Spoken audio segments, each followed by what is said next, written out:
to join us.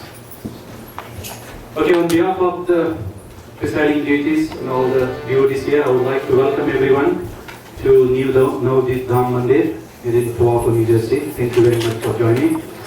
So today we have a very action-packed, very inspirational, a full day of seminars and lectures. So again, it's our fortune that His Grace Gauranga Prabhu and Govind Prabhu have kindly joining us today.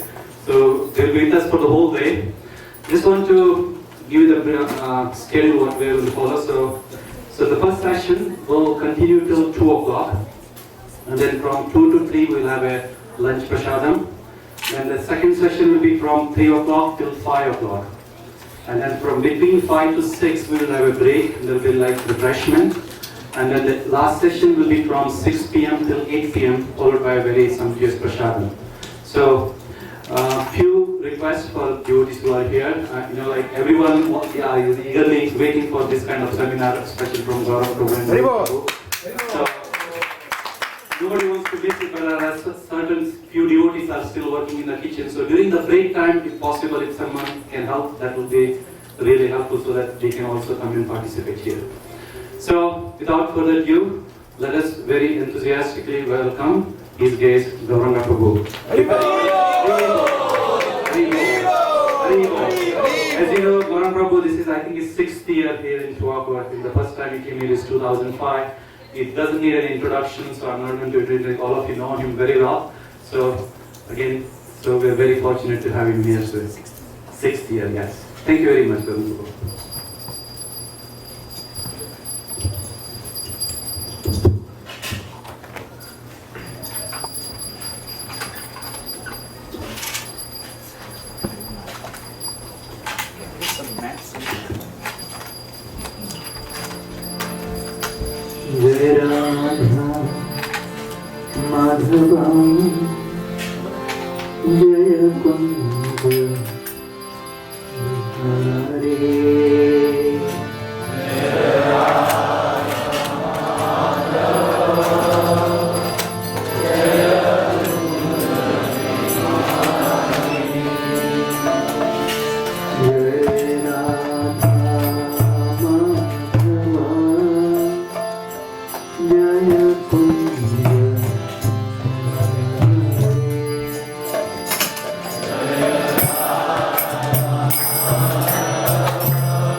Jai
All glories to assembled devotees. All glories to assembled devotees. All glories to Sri Guru and Sri Gauranga.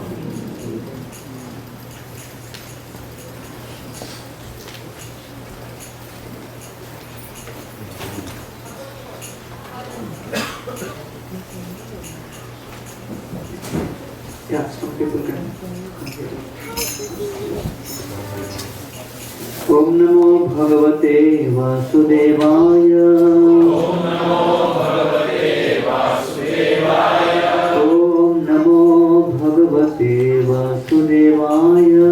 Om Namo Bhagavate Vasudevaya. Om Namo Bhagavate Vasudevaya. Om Namo Bhagavate Vasudevaya. Narayanam Namaskritya. Naram Chaiva Narottamam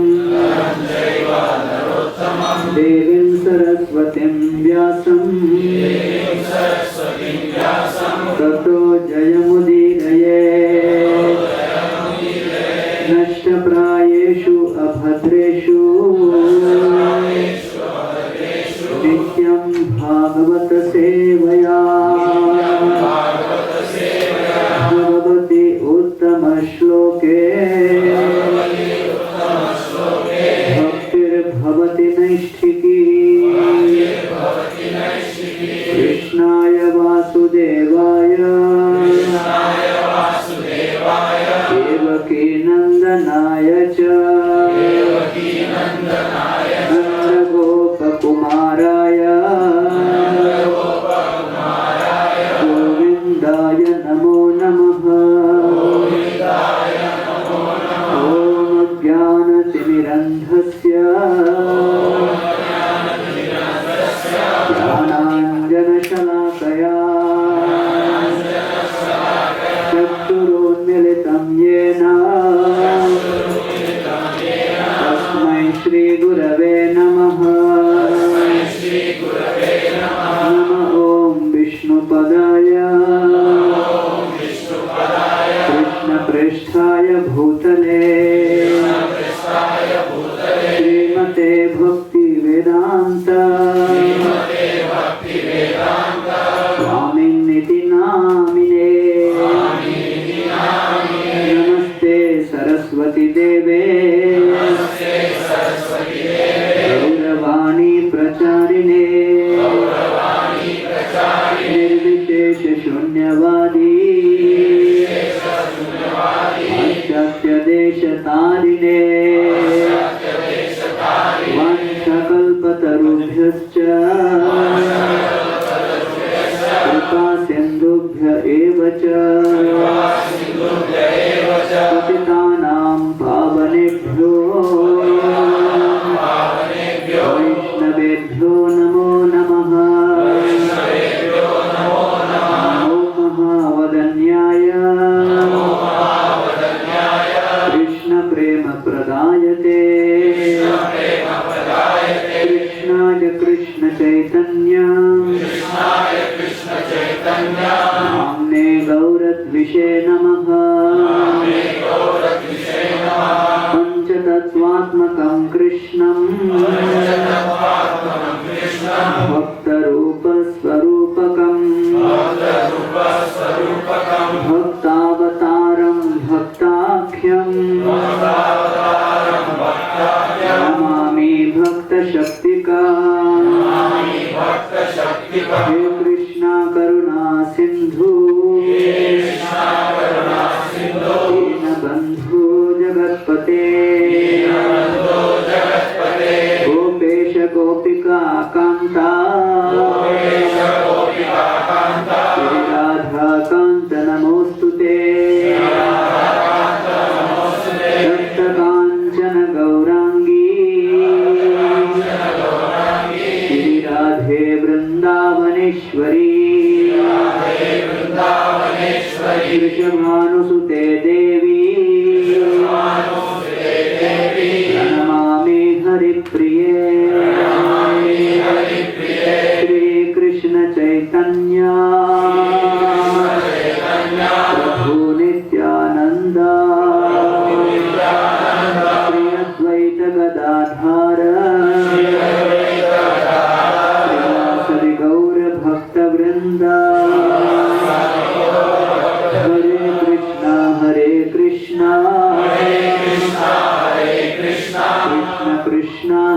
Hare, Krishna Hare Hare, Hare Rama, Hare Rama, Hare Rama, Hare Rama, Rama Rama, Hare Hare, Rama Rama, Hare Hare, Hare Krishna. Hare Krishna. So, very happy to be here once again in this beautiful temple, and welcome all the devotees who have come from a long distance. Today we are going to speak on studying Srila Prabhupada's books, or more specifically the Srimad Bhagavatam, or even the Chaitanya. So when we come to Krishna consciousness, then many of us, when we get initiated, we take the vows of initiation. And part of those vows are chanting 16 rounds. And because we take those vows, so we are very conscious about fulfilling that. But the study of Srila Prabhupada's books is something which gets neglected because we don't take vows. And because we don't take vows and our schedules are very busy, so this is one service which many times gets pushed to the side.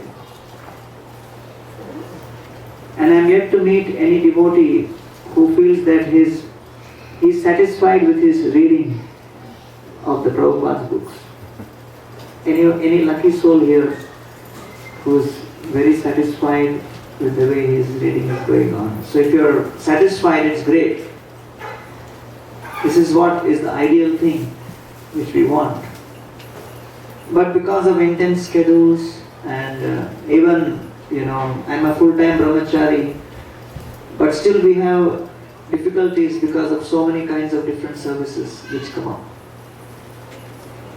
So therefore these are some tips which we can, share in today's seminar, which will help us understand the significance of these books. And as they say, Prabhupada gave Bhagavad Gita as it is. And people keep it at their house as it is.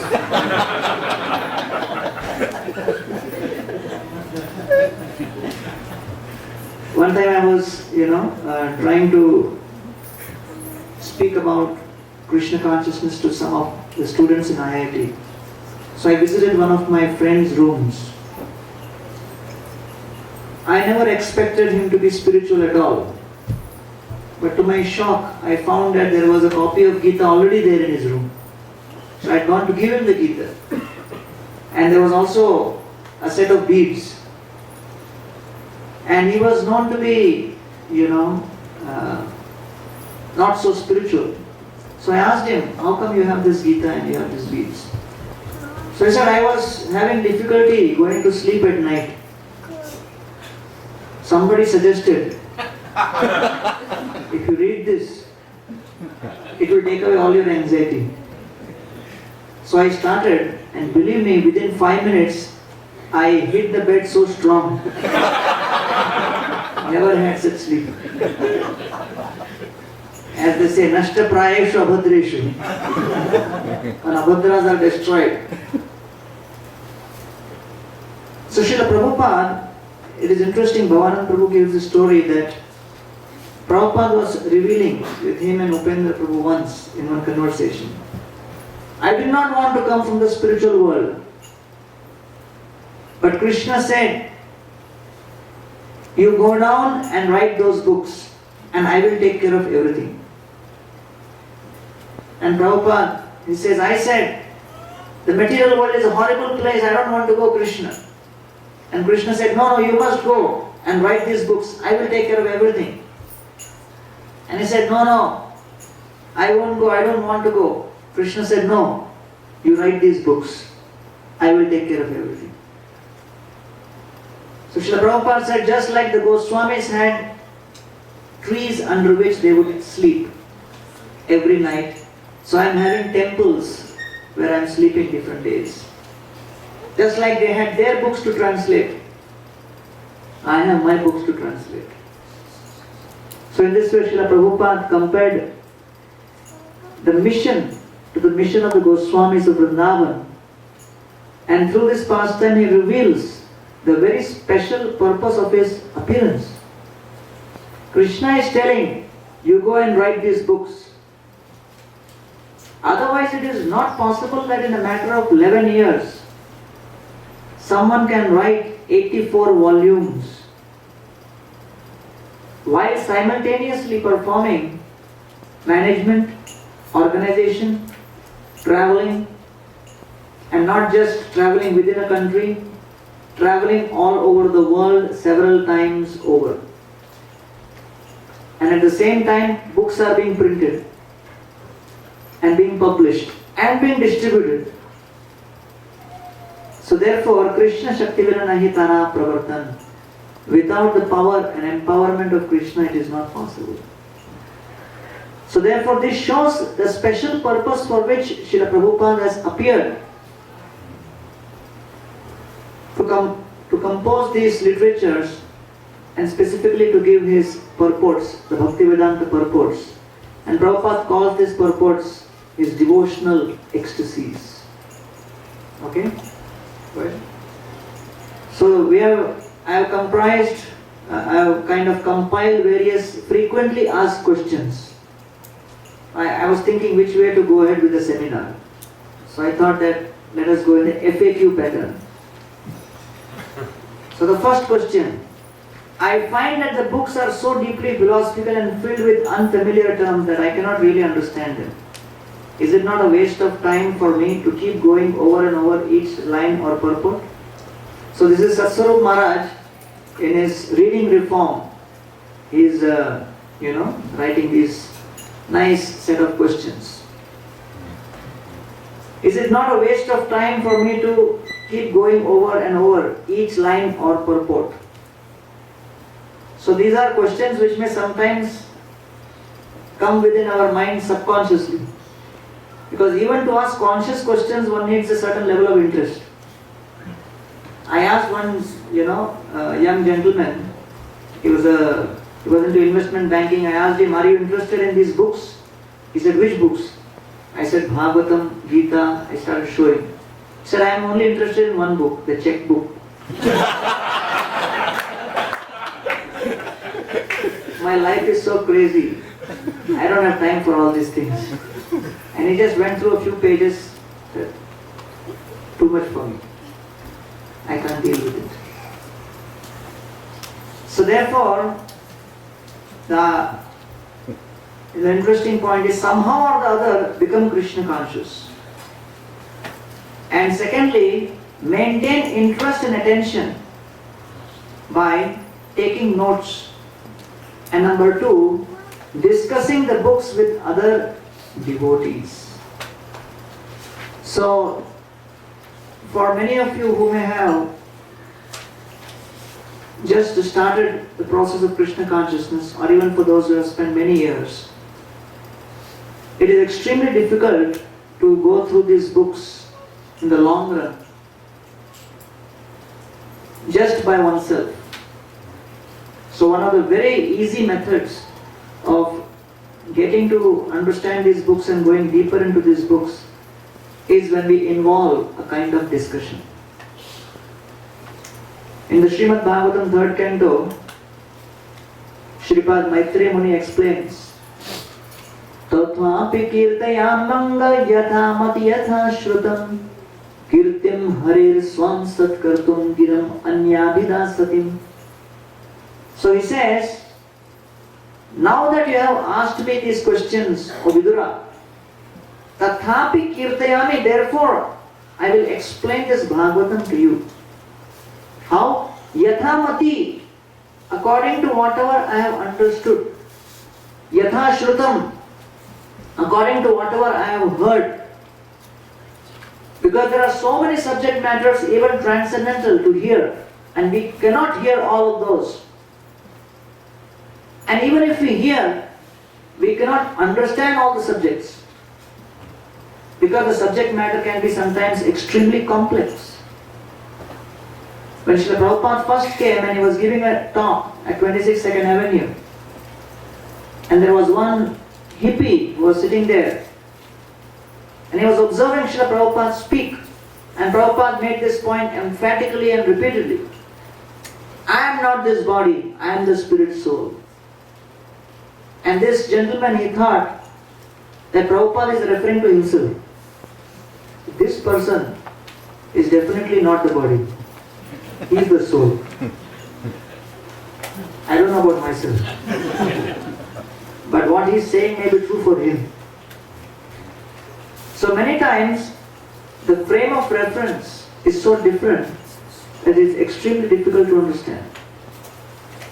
As Prabhupada was speaking in the initial years in 26 2nd Avenue, somebody just got up and asked Srila Prabhupada this question. Just cut off. Srila Prabhupada said, can you see God? Challengingly. And Prabhupada said, no, because you are coming in the way. Sit down.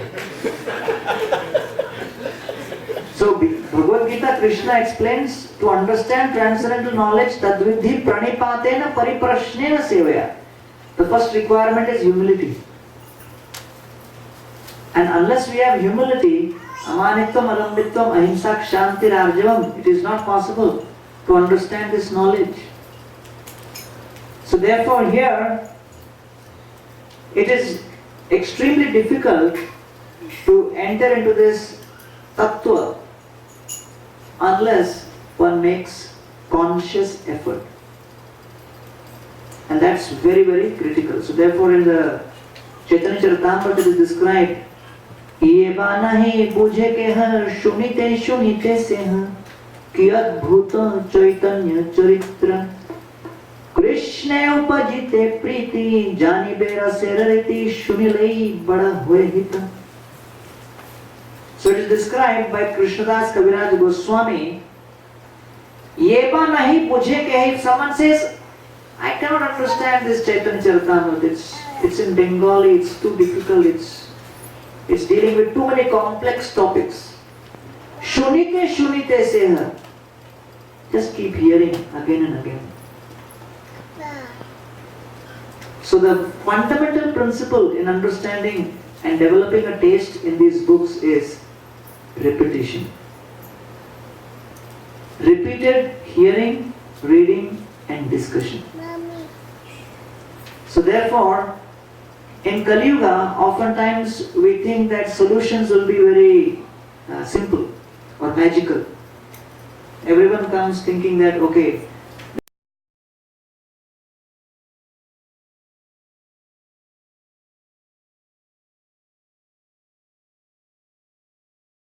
there will be some magic formula and then everything will be in place. But it is not possible to understand these literatures without hard work. Shunite shunite seha ki adbhuta chaitanya charitra. Lord Chaitanya Mahaprabhu's mercy is extremely striking, superlative, all attractive. Krishna upajide priti jani pe rasarariti shunilai bada hoy hit. Just by hearing this Chaitanya Charitamrita repeatedly, one will develop love for Krishna and understand how the mellows in devotional service exist. Shunilai bada hoye hit, and one will benefit greatly by this transcendental literature. So therefore in the Srimad Bhagavatam, Maharaj Parikshit is sitting and hearing the Srimad Bhagavatam from Shukadeva Goswami, and he says, Shrinivata Shraddhaya Nityam Granatascha Svacheshtitam Kalena Nati Dirghena Bhagavan Vishate Hridi. He says this Srimad Bhagavatam can be understood when one has faith and one regularly studies it. How? Swacheshtitam, by putting effort. One has to put effort to study and understand this. And then what will be the effect? Kale nanati dirghena bhagavan vishate hridi. then in a short period of time, the Lord will manifest from within and destroy the ignorance and reveal real knowledge. Therefore, I was giving the example the other day, when there is a pharmacy shop, it has all kinds of different medicines. And each one of those medicines is meant for different diseases. Like that, every pastime in Srimad Bhagavatam is like a medicine for a particular disease of the mind. Because our mind, especially in Kali Yuga, is filled with various complexities. The diseases are complex. The insecurities, the fears which we are experiencing day in and day out, they are such that it is impossible for us to even express it to even someone who is very intimately related to us. And therefore the solution cannot come from without, the solution has to come from within. And then when we study the Bhagavatam, hear the Bhagavatam, and then try to apply this in our lives, then Krishna within the heart is pleased by that effort, and then Krishna purifies us. And then all of these insecurities and impurities of the mind can be cured. So therefore, we have to maintain the interest and attention by either studying it diligently, but in my experience I have found that the easiest is you share this knowledge with others. You speak it to others. When you speak it to others and share it to others, share it with others, then automatically one also understands this philosophical tattva deeply, and one remembers the maximum. Just like there's a true story of one student who had gone for doing his PhD in New Zealand. He is coming from a family of Gaudiya Vaishnavas. His grandmother is initiated in the Gaudiya Math. But he never took interest. So he went to New Zealand for doing his PhD, and then in the college campus some of his other friends started discussing about spirituality. And then he started trying to find books on spirituality, and then someone said that Buddhism is the in thing. So he started reading books on Korean Buddhism. He's from Bengal, he's a Bengali, coming from Gaudiya family and reading Korean Buddhism. So he was going through these books, and then one day on the streets, he met one lady who was a Hare Krishna devotee and distributing books. And the interesting thing about this lady was, she was from Korea.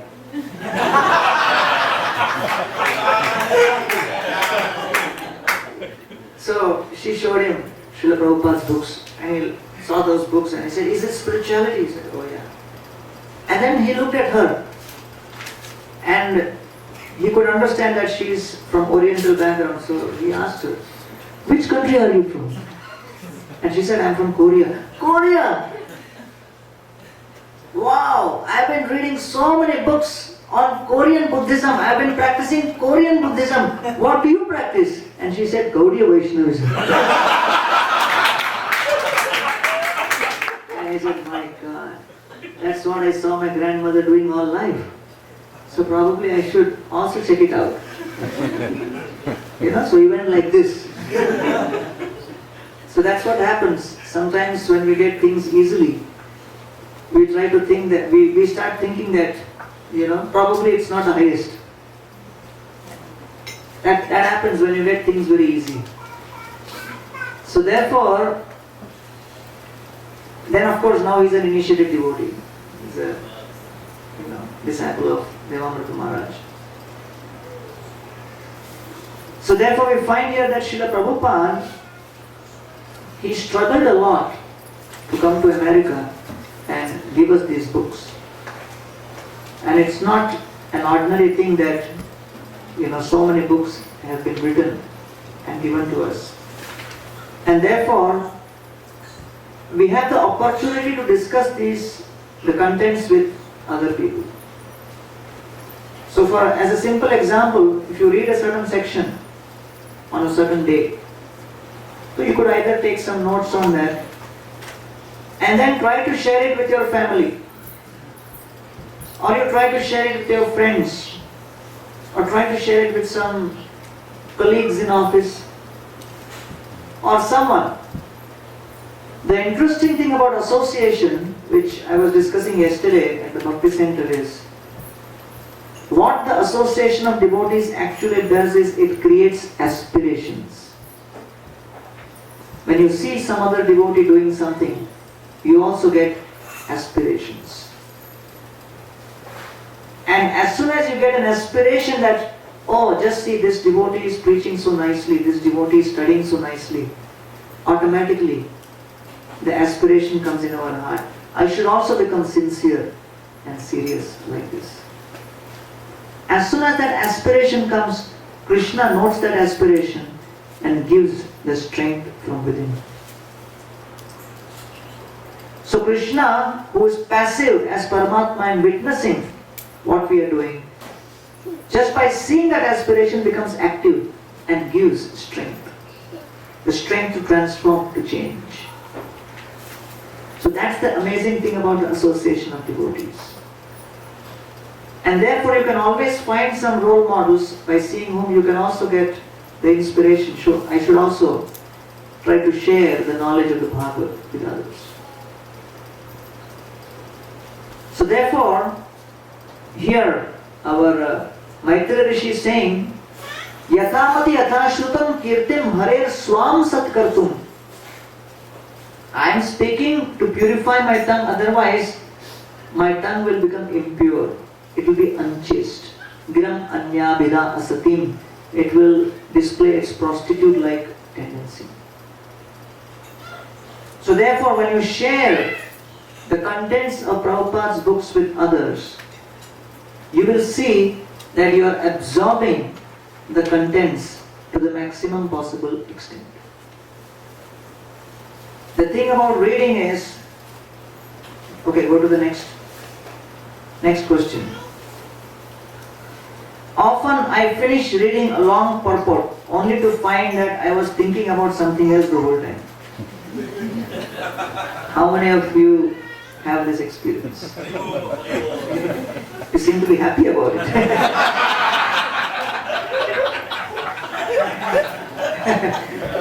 This is a question.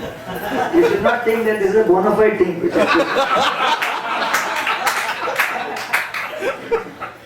In case there is a misunderstanding there. This is not a recommended technique. This is a problem being identified. How can I keep my mind from wandering when I read? That is the main question. So the Kali Yuga problem is intense because the mind is very agitated. And therefore to study and still remain focused is extremely difficult. Jai Shri Shri Lord Sai.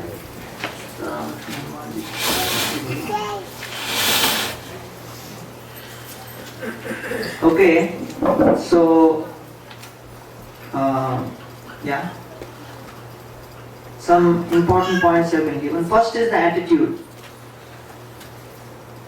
If we have to focus while reading these books, then first of all we have to create a transformation in our attitude. And these are very important steps. Because without the right attitude, one cannot become absorbed in transcendental literature. So there is a difference between studying books of physics, chemistry, mathematics or economics or other mundane subjects and becoming absorbed in transcendental literature. There's a vast difference. So when Krishna appears as a boar, he is called Varaha. When he appears as a fish, he is called Matsya. When he appears as a Kshatriya warrior, he is Parshuram. Half man, half lion is Narsingha. Similarly, when Krishna appears as a book, he is called Srimad Bhagavatam. So this is not different from Krishna. And therefore we are trying to worship Krishna with our intelligence.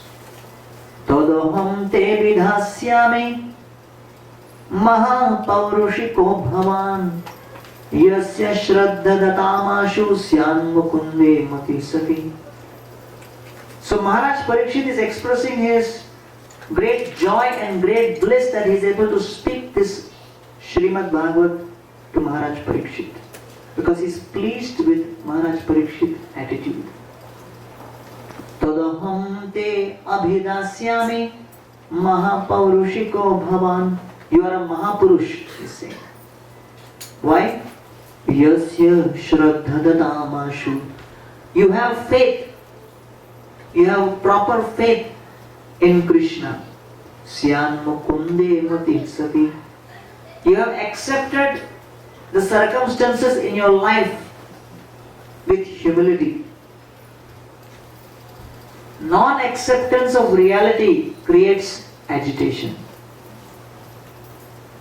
And therefore our mind remains flickering.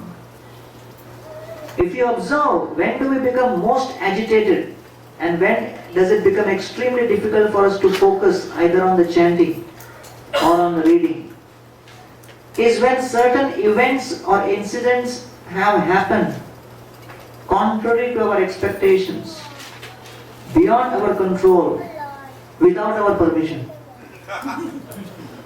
And it has happened in such a way, we can't do anything about it. And internally, the false ego screams, I can't accept it. So there is non-acceptance of the reality. Because false ego means the illusion that I am in control. So now and then Krishna, he orchestrates various kinds of difficulties which reveal our lack of control. And then that creates agitation. And we are extremely agitated.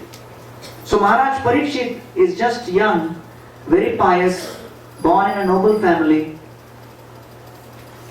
He just committed a small mistake of putting a snake around the neck of Shamik Rishi. And he was cursed. So if you see, Maharaj Parikshit in the womb of his mother was attacked by the Brahmastra. In the womb of his mother, he was absolutely, utterly helpless. In that helpless state, no one can survive under such attack. But it was Krishna's will that he survives. So Krishna protected him. The Brahmastra was destroyed and Parikshit Maharaj was born. Now Parikshit Maharaj in his life becomes a powerful youth, trained Kshatriya, destroys even Kali personified. So naturally the chances of his being killed in such a state of power is much less. But then how the circumstances happen is he goes into the forest, he feels thirsty, and that person who could tolerate the power of Brahmastra could not tolerate the thirst for one pitcher of water. Circumstances changed. And then he was angry and he put that snake. And because he put the snake, he got cursed. So at the time of his birth, Krishna's will was that the Brahmastra should be destroyed and Parikshit should be born. Now Krishna's will changed. And Krishna willed that Srimad Bhagavatam should be born. And so Maharaj Parikshit should die. So when Krishna's will changes, and Krishna's will is manifested through the wheel of time, so all we can do is simply witness and accept the reality. And to the extent we are able to accept the reality, we are able to absorb ourselves in the thoughts of Krishna. So acceptance creates absorption. And to the extent we accept the will of the Lord, we can remain absorbed in the thoughts of how the Lord is so merciful. And that was the special, feature of Maharaj Parikshit. That when he was cursed to die in 7 days and 7 nights, it was unjust, unfair. And when we go through circumstances when something unjust happens, it takes so long for us to come to grips with reality. And the mind keeps screaming, why did this happen to me? How did this happen to me? how could Krishna do this to me? Is Krishna not keeping count of my amantra? Is he not aware how much I am chanting? Right? And especially when we become devotees, our expectations from Krishna increase a lot. Because we start thinking, I have given up non-veg, onion, garlic, chai, coffee, even all of these things. And we think in our family no one ever gave up these things. I am the first person in several generations to give up all these things. And then we come in front of Krishna expecting a good deal. Because the problem is we have always been used to visiting temples and having a partnership with Krishna as a business proposal. Let us make Krishna our business partner. We will remain the majority shareholder.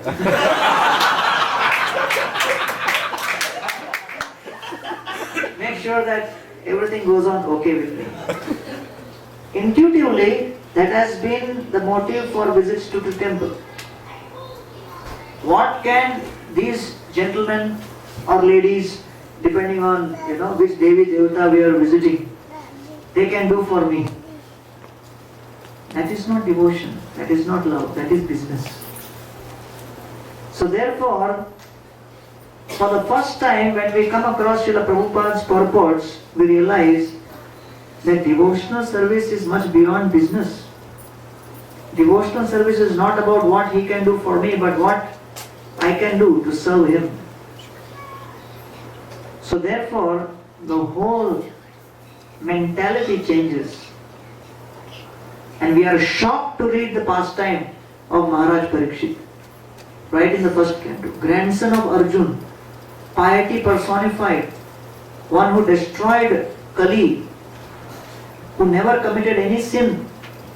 And for an insignificant crime, he was cursed to die in 7 days and 7 nights. This is too much.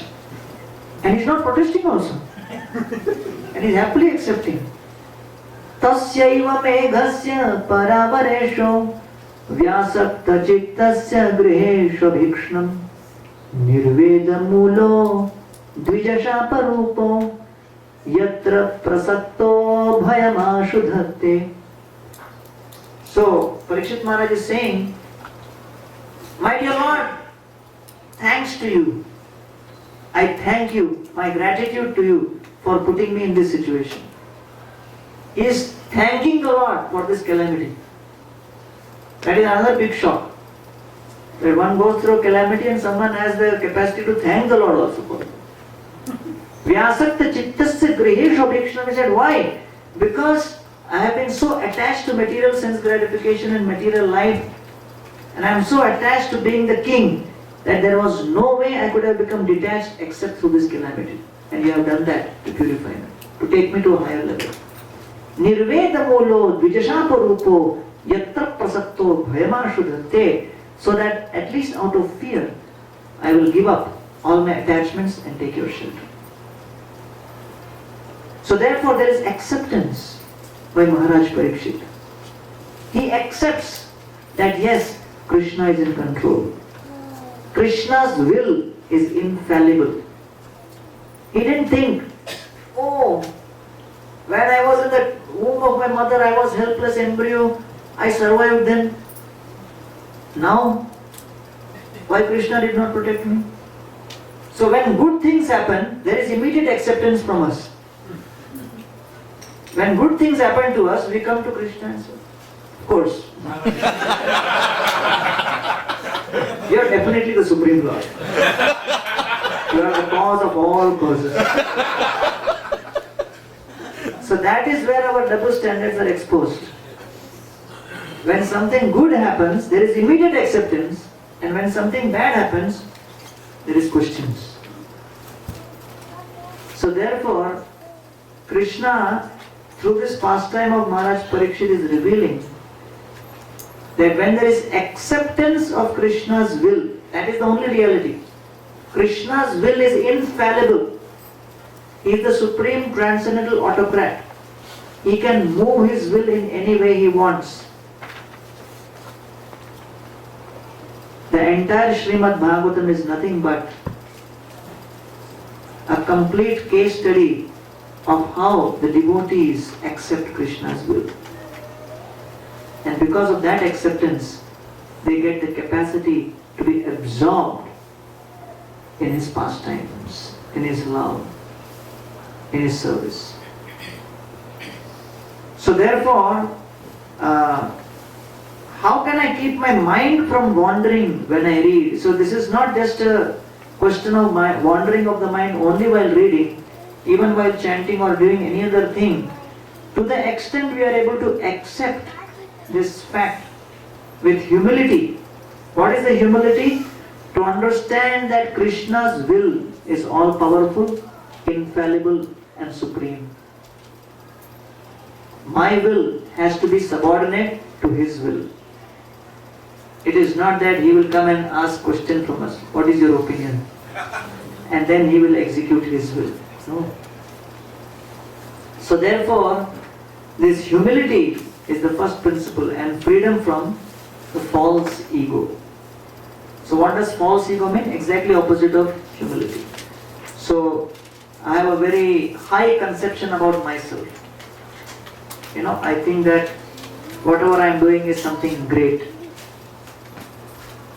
Like one Prabhupada was about to travel, and one devotee was cooking for Srila Prabhupada, and she was making samosas, and she was putting the samosas in the box which Srila Prabhupada was going to carry for his travel. So as she was putting the samosas, Prabhupada was picking up one samosa and eating. She was frying and putting, and he was eating. She was frying and he was eating. And she asked Prabhupada, how many samosas will you eat? Prabhupada said, more than you can make. So then, immediately a thought came, Prabhupada loves my cooking so much. Looks like I'm special. So she asked Prabhupada, Srila Prabhupada, who's your favorite cook? Prabhupada said, myself. I love my cooking the most. So the false ego is to think that I am special. And because we think like that, we expect a special deal from Krishna. That you should deal with me, not like ordinary. I am different. And when something happens which is totally contrary to what we expect, it becomes devastating. So therefore, our Bhagavatam Prabhu was telling us in Mayapur that he went to one import store and got one rose oil for Srila Prabhupada, very expensive. And he thought like this is something special, and we only get it here in this import store in New York.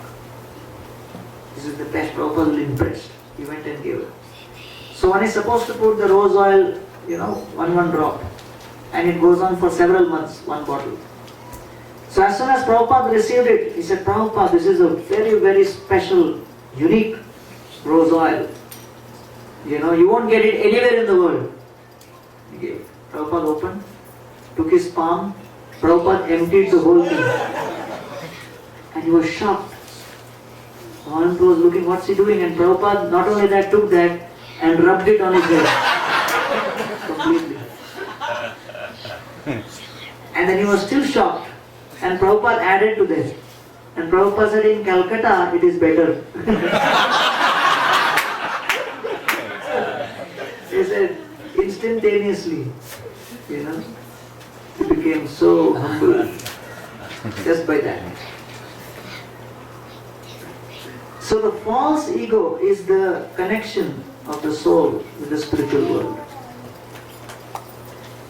And the Shastra is nothing but repeated declarations and examples of how Krishna's will is supreme.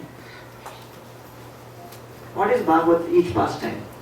What are you reading? You are simply seeing live demonstration of the power of Krishna's will. One pastime after another, one pastime after another. Great devotees done so much piety, but somehow they go through suffering. It is Pandavas doing so much, they are going through suffering. You are reading it. So Krishna's will being infallible, the infallibility of Krishna's will is just screaming out of every page of the Shastra. And to the extent our consciousness is tuned in to that acceptance, then we will connect. If we, in our own spiritual lives, have not sufficiently come to the stage of accepting Krishna's will as supreme and infallible, and have hopes that our will should also reign supreme now and then, to that extent we will find a disconnect between the subject which we are reading and where we are at. And therefore the distraction is there. The absorption becomes difficult. So therefore the question is, we can't just artificially come to a stage of acceptance. But at least when we understand what is the cause of distraction, we can work on it more effectively. So therefore humility, and that humility depends on second, purity. So purity means to the extent we become purified of the influence of the false ego. And the real ego, that Gopi Bhartur Padakamalayur Das Das Das Das, that I am Krishna's eternal servant, that is being revealed. So to that extent one becomes purified of these principles. And this purity is also purification from all kinds of misconceptions, false conceptions which we have as a result of extension, of our thinking that I am this body, I am an Indian, I am this, I am that. So in the Chaitanya Charitamrita, when Mahaprabhu visits in South India, Kurma Brahman, Prabhu kahe aichevat kabhu na kahibo, grihe rahi Krishna naam nirantar laibo. So Kurma Brahman is saying, I am fed up with everything, I want to give up all my family responsibilities, I want to leave everything and join you, my dear Lord. I want to join your mission. So he already had a family, he had wife, he had children. So Mahaprabhu looked at him and said, Aichevat kahuna kahibo, do not speak like this. Grihe rahi Krishnama nirantar loibo. Stay at home and do two things. Chant and preach this message to others. Share this message with others. Grihe rahi Krishnama nirantar loibo. So then Kurma Brahman is saying, if I share this message with others, I have to interact with other people who may be contaminated, it may affect me. So Mahaprabhu says, Obhuna badhibe tomar vishaytaranga punarapi aithani pabe mora sanga. Kabhuna badhibo, don't worry. Because you are acting on my behalf, you will never be trapped by the influence of the waves of material nature. Kabuna badhebe toma vishay taranga punapyaithani pabe morasanga. At the end of this life, you will come to me without fear. So therefore he gives this assurance and he says that just act on my behalf. So now we have so many conceptions which are impure. That, I belong to this country, this community, this nation, this, that, so many things.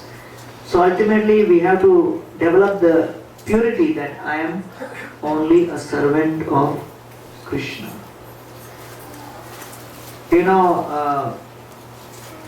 Many years back in India, when I told this story, our Radhanath Maharaj and some devotees were traveling on a flight and they were going to Belgaum. And on that flight, the Indian cricket team was also traveling. The cricket team from India. So now there are 33 crore demigods traditionally, but now there are plus 11 also. These 11 cricket players are also considered on the status of demigods, sometimes more also. The day India won World Cup, in Bombay, some places they were offering Aarti by keeping a picture of the World Cup. And they were doing Maha Aarti. Very traditional. So, as this flight was going, so these 2-3 devotees with Maharaj were very happy. They looked extra special happy because of the causeless mercy of the association of Mahajans. So the flight landed and there were 200-300 devotees doing kirtan, waiting for Maharaj. And the cricket team got down and they thought that the kirtan and reception is for them. And they thought the garlands are coming, but nobody put any garlands, so they were kind of bewildered. And then the devotees got down and they were welcomed. And one cricket player was there. I think it was probably on this journey or another journey. His name was Ajay Jadeja. So he picked up Maharaj's luggage and everything. And he said, "May I serve you? Please help. Let me help you. You are a sadhu." So Maharaj said, "You are also interested in spirituality? You are such a famous person. People will follow you." He said, "Yeah, I am interested, but I don't have time. You please give me blessings." So he got so much blessings. In a few months, he was banned from cricket.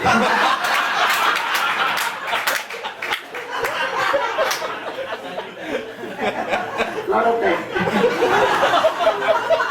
So if any of you know where he is, you can initiate the dialogue.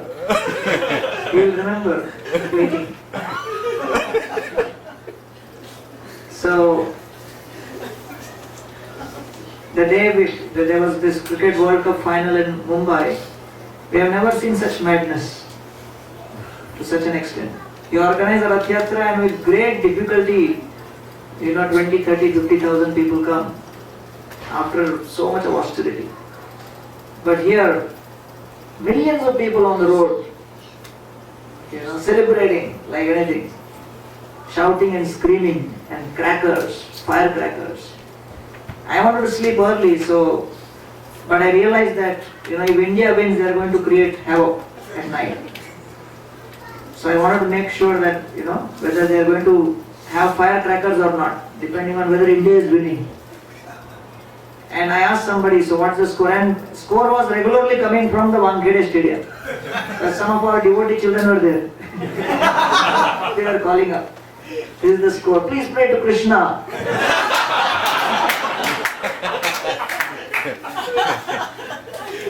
And then after the event, there was such firecrackers. Nobody could sleep. And people were out celebrating and, dancing on the cars and smashing things. It was something unprecedented. And what was the whole conception? Okay, we have won.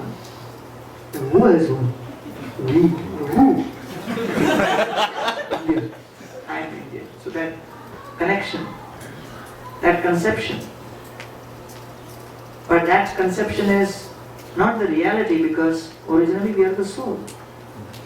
So we have to become purified of those conceptions.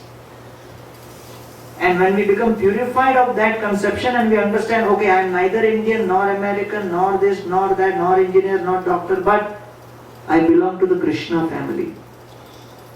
And to the extent I identify with Krishna, then I like to read about Krishna more.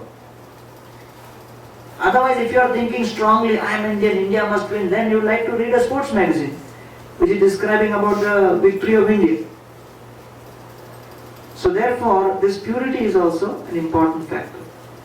And the third thing is repentance. So repentance means kind of regret and a desire to reform oneself. One must have a desire that I must change. There must be some transformation like that. So therefore, this is a very important point about repentance. That Maharaj Parikshit, if you take his example, although he was very pure and it was not his fault, he accepted and he repented. Tiraskritaah vipralabdhaah shaptaah kshiptaah hata api nasyadat pratikurvanti tad bhakta prabhavopi. That great souls are like this. Even though they experience some kind of difficulty, but they do not retaliate, but they tolerate. And Parikshit Maharaj repented for what he had done. One time two devotees were having a fight. And the matter came to Srila Prabhupada, and one of the devotees said that, Srila Prabhupada, this devotee started fighting. Prabhupada said, fight is there, disagreement is there, means two people are involved. So therefore both have their fault. So the important thing is both parties have to repent, and then the agreement can be there. So without repentance, the matter cannot go forward. So the second is the causes of this. Okay, the question is, how can I keep my mind from wandering when I read and I don't, I'm not able to concentrate. So one of the causes could be workload. So probably some of you have work patterns which are very intense, many hours of working, and very late nights or early morning, late night conference calls with India, whatever. But workload is intense, makes it difficult for you to focus. And secondly, the type of work which you may be doing also is so rajasic and it is so intense that it becomes difficult to sit and just focus on something which is so pure. Because Bhagavatam is so pure, and the kind of activities we may be engaged in may be so much in Rajogun and probably Tamogun also, that it becomes difficult to connect with the literature which is of such pure origin. And therefore it is not uncommon that when you sit with a newspaper or a magazine, you can read through. But you take the Bhagavatam, you take the Gita, and as soon as you start reading, how many of you have ever felt sleepy while reading Bhagavatam, Chaitanya Charitamrita, Gita, Shastra? Please raise your hands. That's like 100%. Why? Because the modes are against us. The Rajogun and Tamogun within is affecting us. Srila Prabhupada came to Detroit, and the devotees had been working very hard and they had hardly slept. And after a week of heavy work, then Prabhupada came, and it was his first class, and as Prabhupada began speaking, all of these devotees who had worked very hard for a long time, they were eagerly listening to Prabhupada. But because of the hard work they had done and not having slept sufficiently, and suddenly you sit down and try to hear a Bhagavatam class, you don't have to be an astrologer to predict what happened. So they were all sleeping. And Prabhupada was saying, Lord Sri Chaitanya Mahaprabhu, his movement is spreading all over the world. And on the instructions of Srila Saraswati Thakur, I have come to the West to distribute this mercy. And I am grateful to all of you for assisting me in distributing the mercy of Lord Chaitanya Mahaprabhu. And we should be grateful to him that only by Lord Chaitanya's mercy, this movement is spreading all over the world. And Prabhupada was speaking intensely with his eyes closed. He said, we should be convinced that only by Mahaprabhu's mercy this movement is spreading. And Prabhupada opened his eyes, and he saw the whole row in front of him sleeping. So Prabhupada looked on the right, they were also sleeping. He looked on the left, they were also sleeping. And Prabhupada said, and it is a fact.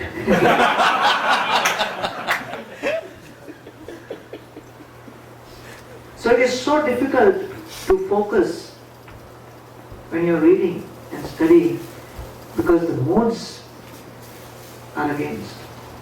So that is one of the causes. So therefore caution is also that one should not, if one has a penchant for reading, it doesn't mean we just become a bookworm, that just keep reading, but the purpose of the message of the Bhagavatam and the Chaitanya Charitamrita is, it is filled with narrations of dynamic servants of Krishna. So those books only help us, inspire us to actually become active servants. So the purpose of reading is to make us more active, more enthusiastic to serve, like the Pandavas, like Ambrish Maharaj, like Dhruv Maharaj, like Prahlad Maharaj. And not that when there is active service, we give that active service up and keep reading, thinking that reading is giving me great ecstasy. So the purpose of reading is not that. So that's the interesting point. So one time Radhanath Maharaj was speaking to me and he was telling me a very interesting point. And he said, I don't want you to spend your whole life just speaking about Krishna. You're a preacher, so you will speak about Krishna definitely. And because you're speaking whole life, you will do it. I don't want you to spend your whole life just speaking about Krishna. My job is to train you to realize Krishna. So the purpose of coming to ISKCON and coming into the association of devotees is not to learn how to speak about Krishna. Our main purpose is to realize Krishna. So whatever it takes to realize Krishna, we have to do. And part of that is also to understand glories of Krishna, and for that we have to study. But because one may have tendencies of being a jnani, so one may find the entire process of reading very pleasurable. And one may forget the ultimate purpose is to serve. Therefore, bhukti mukti siddhi kami sakala ashanta Krishna bhakta nishkama ataeva shanta. Bhukti, mukti, siddhi kami sakala ashanta. Anyone has these desires will be ashanta, will not be peaceful like that. So Prabhupada was in Vrindavan, and when Prabhupada came to Krishna Balaram temple, there was one devotee, disciple of Srila Prabhupada. He started chanting a shloka from the Srimad Bhagavatam, from the first canto, first chapter. Dustaram nishtitirsitam kalim sattvaharam pumsam karnavaram ivarnavam. You are like the captain of the ship who was leading us across the ocean, and he was like chanting with proper meter and everything. And Prabhupada looked at him and pointed to a puddle of water which was lying there.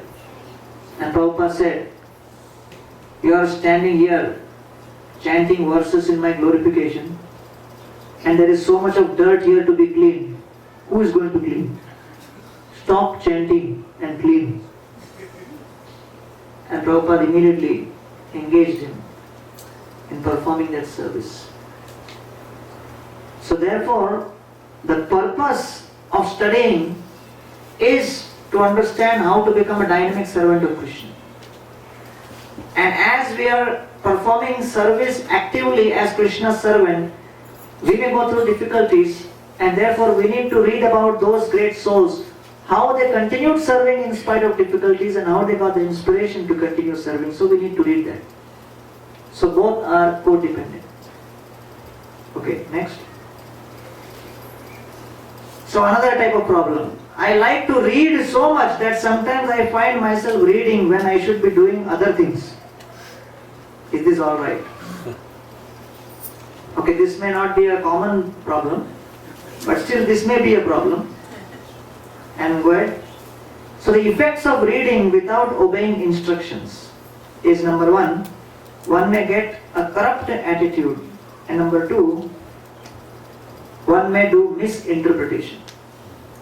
So we find many scholars, lots of a big scholar community is there, and they are interpreting books in certain ways, which are deviant. And we find that even after coming to the association of devotees, if someone is not sincerely serving under authority, and one thinks that I can get knowledge just by reading different books. Bhaktya Bhagavatam grahya na buddhya na tu tikaya. One can absorb Bhagavatam by devotion, by submissive service. not by intelligence, na buddhya, na tu tikaya, not by reading commentaries of acharyas. When one performs service, one receives blessings of the great souls. That blessings of the great soul help us absorb, that is the channel. The blessings act as the channel through which the knowledge of the Bhagavad flows. Water is there in the reservoir. If the channel is not there, the pipeline is not there, how the water will flow? So the Bhagavatam is there, it is filled with knowledge. We are the receptacle, but something has to connect. The blessings of the great souls connects. Blessings doesn't come for free. Blessings doesn't come simply by bowing down and touching someone's feet and putting the hand on the head. Blessings. Please give blessings. That is a good gesture. But blessings come when we start endeavoring to go out of our comfort zone. Blessings begin to come when we start serving out of our comfort zone. And then we really try to serve to please the Vaishnavas by putting our best. And when we sincerely serve and try to please the great souls, then they are pleased within their heart, and when they are pleased, Krishna sees that, and then Krishna makes that connection. The channel is open, and the knowledge of the Srimad Bhagavatam flows, and when the knowledge flows, it is called realization. And then we can actually access this mercy. So otherwise, this kind of deviation is bound to happen. It's quite common. Like one of our brahmacharis was out distributing books. And in India, many people think they are scholars on Krishna, topic of Krishna. And he was distributing books and he was giving the Gita to one gentleman and he said, read the Gita.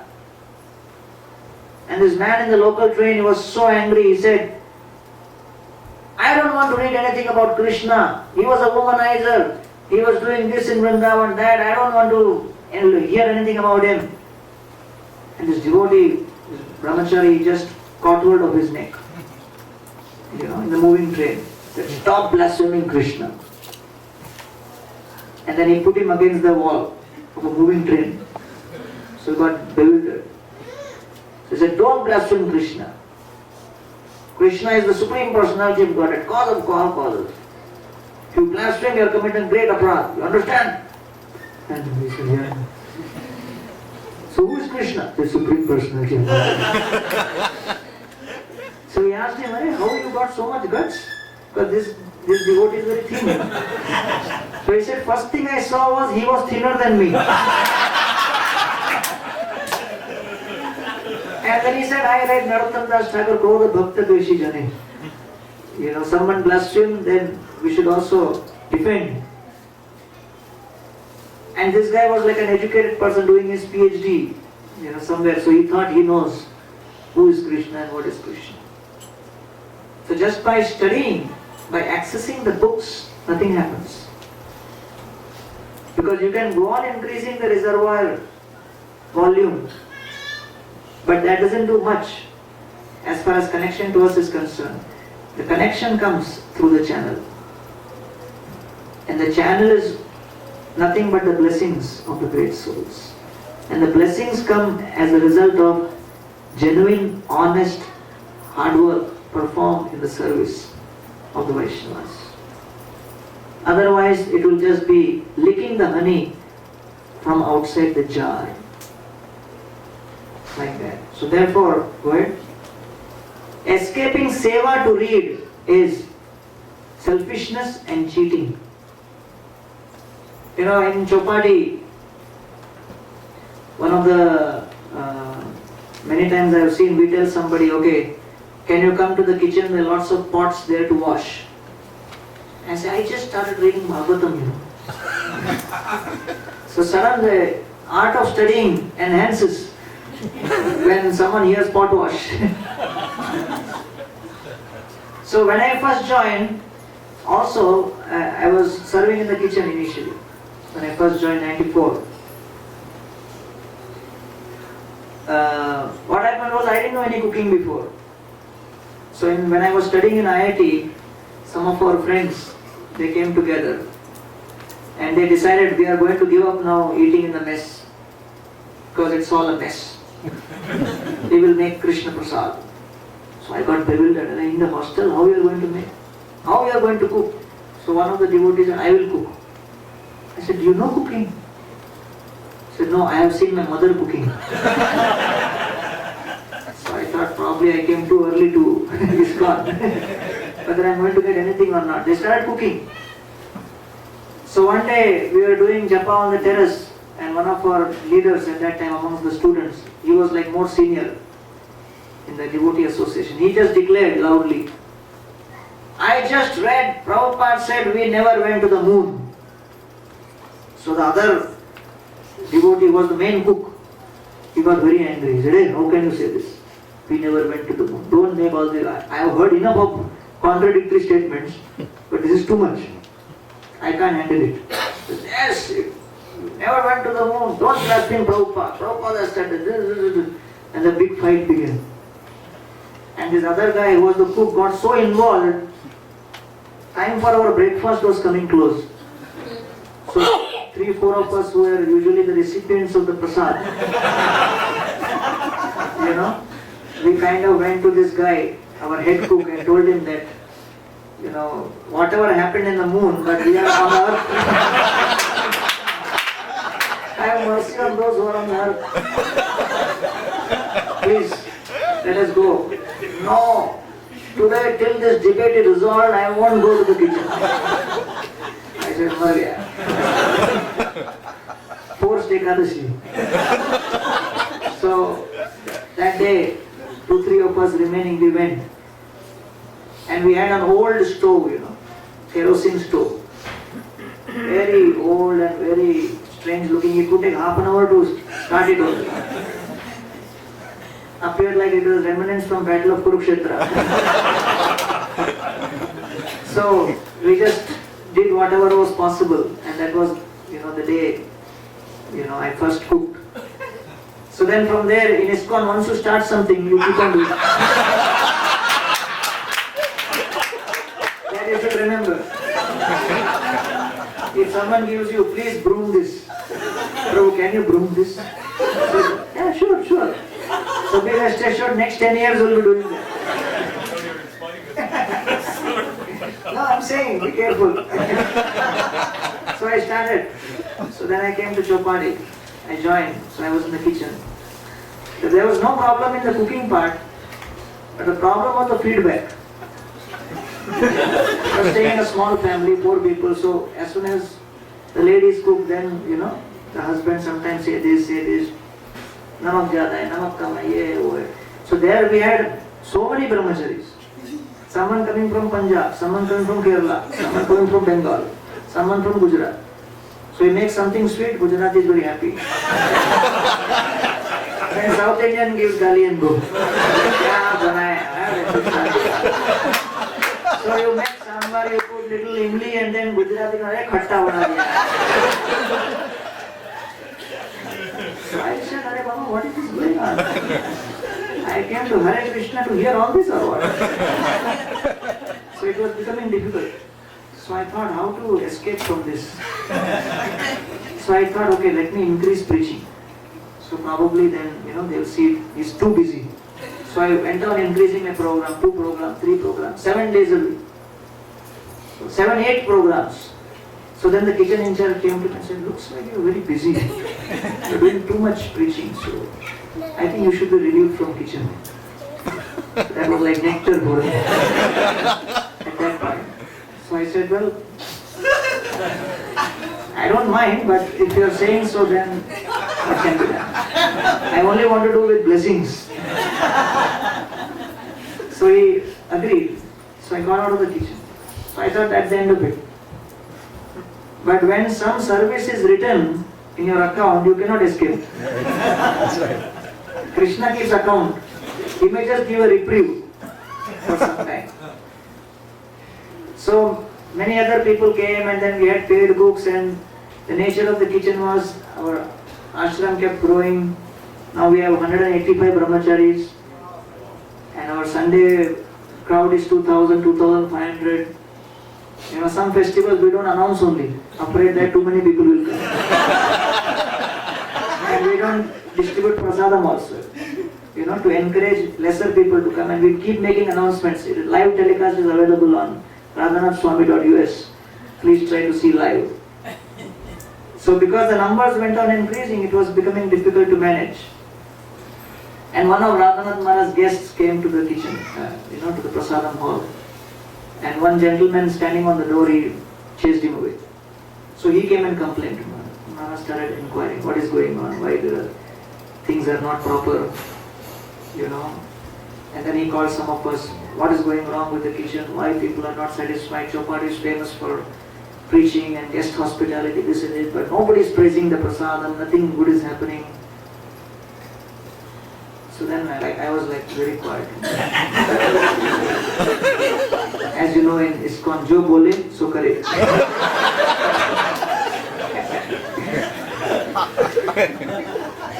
So then the discussion came and said, who was the first person who was working here many years back? Oh, you? Okay. So I think you should also get involved. I said, no, I was sufficiently involved before. I've had my fill. He says, no, you don't have to be fully involved, but you can facilitate. So then 2-3 of us, we got involved again. So I thought, okay, I'll just go in, organize a little bit and come out. But once you go in, you can't come out. So for the last 4 years, every day, breakfast 1 hour, lunch 1 hour. Sunday feast 3 hours, 4 hours. And many hours in planning. For cooking for 300 people every day. And for 2,000 people on every Sunday and 5,000 people in Yatra. Breakfast, lunch and dinner for 12 days. This kind of, service just came in without planning, without desiring, and while trying to escape. As they say in Hindi, दाने दाने पे लिखा है, बनाने वाले का नाम.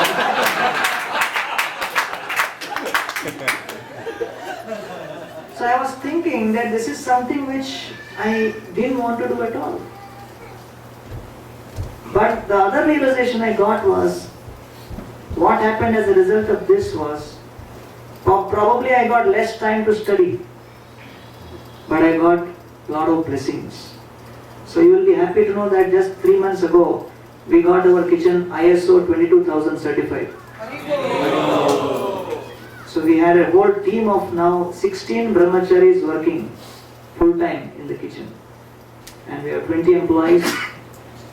And the spirit is so nice, And we have standardized all the recipes and made all kinds of innovations. But because the whole mood was how we can serve the devotees, and everyone got so absorbed in that mood of serving the Vaishnavas, that the blessings of the devotees becomes very satisfying. So that's a much higher principle than thinking, okay, let me save some time and do some study. So therefore, serving the devotees is very important. Otherwise, escaping the service would be some kind of selfishness or cheating. And the solution is, schedule your daily reading times, or you can hear lecture topics, or discuss the philosophy in the groups, as we have described before, like that. Okay, next. Okay, scheduling daily reading times. So just like there are good times for different things. Scheduling the time is important because your mind becomes focused. One of the greatest myths is the expectations that I will open Prabhupada's book on that day when I have 4 hours free, when I am completely peaceful. That day I will read. Sometimes you will get this thought that, oh, now I have only half an hour, I have only 1 hour. Too many things happening. My mind is not in the right mood. let me wait for that right day. Let me find out according to astrology, which is the most auspicious day, when I can open this book. You know, when our devotees were distributing books in the bus party, they were distributing books in a coal mine in Bihar. Very deadly. Whoever would come was like completely covered with the coal, black. So one gentleman came and we were distributing Gita, Krishna book all together. So he said, I will not touch. I have not taken bath. I am very impure. So today is not a right day. And I have eaten non-veg also. So I will not touch. So the devotee, they put it in a bag and said, take it in a bag. You don't touch, the bag will take care. He took it. So we may think today is not the right day, tomorrow is the right day, day after is the right day. That right day will never come. So we have to schedule it on a regular basis. It may be a little difficult, but only when you make it as a priority, then it happens. So go ahead. The impersonalists read the Gita very carefully, yet they still misinterpret and miss the conclusion. Would you say that as long as we are conditioned, we will in some way misinterpret the pure message? So this is another problem of misinterpreting. In fact, I remember one devotee who had read lots of books of Mayavadis before. He was telling me, as when I read Prabhupada's purports and Prabhupada word-to-word translation, I keep finding faults. Why it is translated like this? Why not like this? Why like this? Why not like that? I said, thank God I didn't read any Mayavadi literatures. I just read some sports magazines and film magazines and newspapers, novels. But reading Mayavadi text is deadly because it just creates that habit of speculating. And we find it difficult to respect the Gita as it is. One chief minister of Punjab came to meet Srila Prabhupada, and Prabhupada gave him the Bhagavad Gita. This chief minister, he took the Gita and placed it upon his head, and while keeping it on his head, he walked away. Prabhupada said, this politician has offered the highest respect to Bhagavad Gita. Krishna will take him to the highest office in India. He became President Gyani Zel Singh. Of course, that doesn't mean we keep it and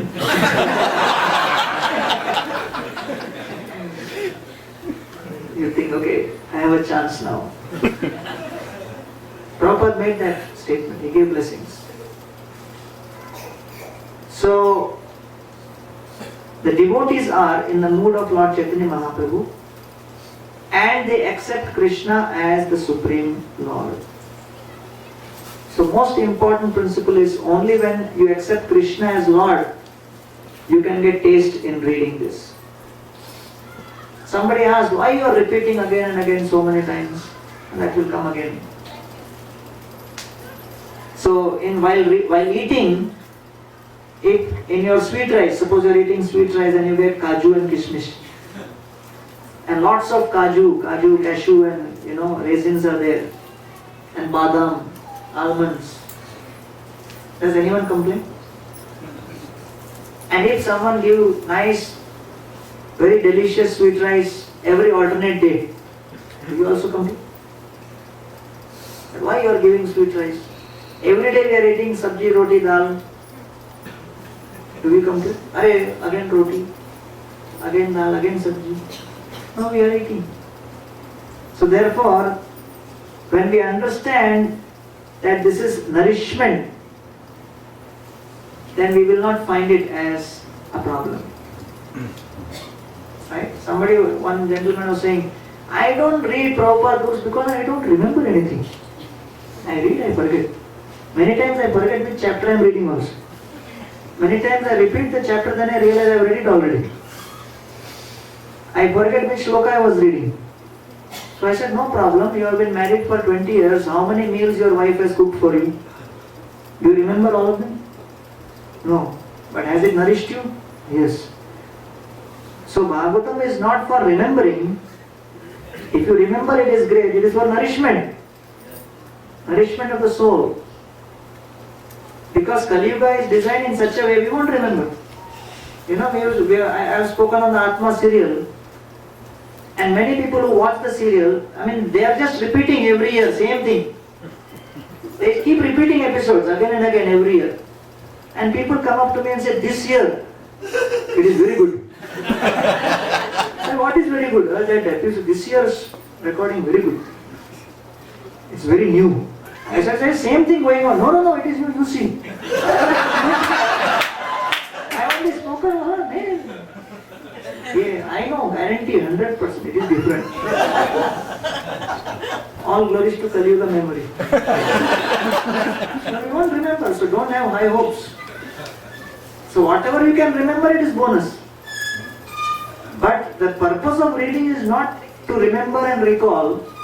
That is also there. But most importantly, nourishment. It is a nourishment for our Krishna consciousness. Like that. So therefore, when somehow it has to induce us to take the names of Krishna. Hare Krishna, Hare Krishna, Krishna Krishna, Hare Hare, Hare Rama, Ram Ram, Hare Hare. Prabhupada asked one disciple, why do you think we are, I'm writing so many books and asking you to read? And then Prabhupada himself said, so that you can be inspired to chant Hare Krishna more and more. So we get nourishment and get the inspiration, let me take shelter of Krishna more. Like in the South India Yatra, one Sri Vaishnava devotee was telling the story. Ravana heard that Vibhishan is, becoming a great devotee. So Ravana was very angry, so he went to Vibhishan's house. He entered the house and all the walls of Vibhishan's house, it was written Rama, Rama, Rama, Rama. Ravana screamed in anger, rascal, you are my brother, you are Ravana's brother, and you are glorifying Ravana's enemy. How you have written Ram, Ram everywhere? Vibhishan said, Arey, Bhaiya, this is, what do you think this Rama is? Ra stands for Ravana. Ma stands for Mandodari. Ravana, Mandodari. Rama. Ravana said, oh, I didn't know this. Ravana immediately gave an order all over Lanka. Every house should write Ram, Ram, Ram everywhere. That is the expertise of a preacher. That even those who don't want to take the name, Vibhishan made him take the name. So therefore, Prabhupada has written these books because we are always thinking, why I should chant, what is the big deal?